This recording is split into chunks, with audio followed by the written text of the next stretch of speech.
ನಮಸ್ಕಾರ ರೈತ ಬಾಂಧವರೇ. ಸಮಗ್ರ ಸುಸ್ಥಿರ ಕೃಷಿ ಎಂಬುದು ಒಂದೇ ಜಾಗದಲ್ಲಿ ಬೆಳೆ, ಪಶುಪಾಲನೆ, ಮೀನುಗಾರಿಕೆ ಮತ್ತು ಇತರ ಪರಸ್ಪರ ಪೂರಕ ಕೃಷಿ ಪದ್ಧತಿಗಳನ್ನು ಸಂಯೋಜಿಸುವ ಶ್ರೇಷ್ಠ ವಿಧಾನ. ಇದು ಕೃಷಿಯ ಪ್ರತಿಯೊಂದು ಭಾಗವನ್ನು ಉಪಯೋಗಿಸಿ ಉತ್ತಮ ಆದಾಯ ಮತ್ತು ನೈಸರ್ಗಿಕ ಸಂಪತ್ತಿನ ಸಂರಕ್ಷಣೆಗೆ ಸಹಾಯಕವಾಗುತ್ತದೆ. ಇದು ನಮ್ಮ ಮಣ್ಣಿನ ಆರೋಗ್ಯವನ್ನು ಕಾಪಾಡುವುದರೊಂದಿಗೆ ಬೆಳೆ ಆವರ್ತನೆ, ಮಿಶ್ರ ಬೆಳೆ ಬೆಳೆಯುವಿಕೆ ಮತ್ತು ಪರಿಸರ ಸ್ನೇಹಿ ಗೊಬ್ಬರಗಳ ಬಳಕೆಯ ಮೂಲಕ ಹೆಚ್ಚಿನ ಉತ್ಪಾದನೆ ನೀಡುತ್ತದೆ. ಸಮಗ್ರ ಕೃಷಿಯಲ್ಲಿ ರೈತರು ಹಸು, ಕುರಿ, ಕೋಳಿ ಮತ್ತು ಮೀನು ಸಾಕಾಣಿಕೆ ಮಾಡುವ ಮೂಲಕ ಬೇರೆ ಬೇರೆ ಆದಾಯ ಮಾರ್ಗಗಳನ್ನು ಪಡೆಯಬಹುದು.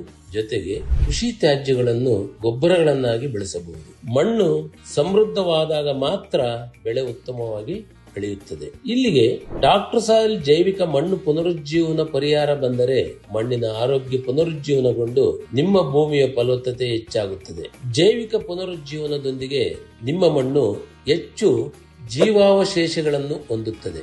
ಇದು ಅಂತರ್ಜಲದ ನೀರಿನ ಪ್ರಮಾಣವನ್ನು ಉತ್ತಮಪಡಿಸುವುದರ ಜೊತೆಗೆ ಮಣ್ಣಿನಲ್ಲಿ ಸೂಕ್ಷ್ಮ ಜೀವಿಗಳನ್ನು ಹೆಚ್ಚಿಸುತ್ತದೆ. ಸಮಗ್ರ ಸುಸ್ಥಿರ ಕೃಷಿಯಿಂದ ನೀವು ಮತ್ತು ನಿಮ್ಮ ಕುಟುಂಬಕ್ಕೆ ತಾಜಾ, ಪೌಷ್ಟಿಕ ಮತ್ತು ರಾಸಾಯನಿಕ ಮುಕ್ತ ಆಹಾರ ಲಭ್ಯವಾಗುತ್ತದೆ. ನಿಮ್ಮ ಭೂಮಿಯನ್ನು ಅಧ್ಯಯನ ಮಾಡಿ, ಭೂ ಬಳಕೆಯ ನಕ್ಷೆ ಮಾಡಿ, ಚಿಕ್ಕ ಮಟ್ಟದಲ್ಲಿ ಪ್ರಾರಂಭಿಸಿ, ನಂತರ ಕ್ರಮೇಣ ವಿಸ್ತರಿಸಿ. ಪ್ರತಿ ಹಂತದಲ್ಲಿ ತಜ್ಞರಿಂದ ತರಬೇತಿ ಪಡೆದುಕೊಳ್ಳಿ. ಇವೆಲ್ಲವುಗಳನ್ನು ಅಳವಡಿಸಿಕೊಂಡು ನೀವು ಪರಿಸರ ಸ್ನೇಹಿ ಮತ್ತು ಆರ್ಥಿಕವಾಗಿ ಲಾಭದಾಯಕವಾದ ಕೃಷಿ ಮಾಡಬಹುದು. ಇದು ನಿಮ್ಮ ಜೀವನದ ಗುಣಮಟ್ಟವನ್ನು ಎತ್ತರಕ್ಕೆ ತೆಗೆದುಕೊಂಡು ಹೋಗುತ್ತದೆ. ಇದರ ಜೊತೆಗೆ ಡಾಕ್ಟರ್ ಸಾಯಿಲ್ ಬಳಸುವ ಮೂಲಕ ನಿಮ್ಮ ಮಣ್ಣಿನ ಆರೋಗ್ಯ ಹೆಚ್ಚಿಸಿ ಸಮಗ್ರ ಕೃಷಿ ವಿಧಾನವನ್ನು ಅಳವಡಿಸಿಕೊಂಡು ಸುಸ್ಥಿರ ಮತ್ತು ಸಮೃದ್ಧ ಜೀವನ ಕಟ್ಟಿಕೊಳ್ಳಿ. ಈಗಲೇ ನಿಮ್ಮ ಸಮಗ್ರ ಕೃಷಿ ಪ್ರಾರಂಭಿಸಿ ಸುಸ್ಥಿರ ಬದುಕಿಗಾಗಿ ಹೆಜ್ಜೆ ಹಾಕಿ.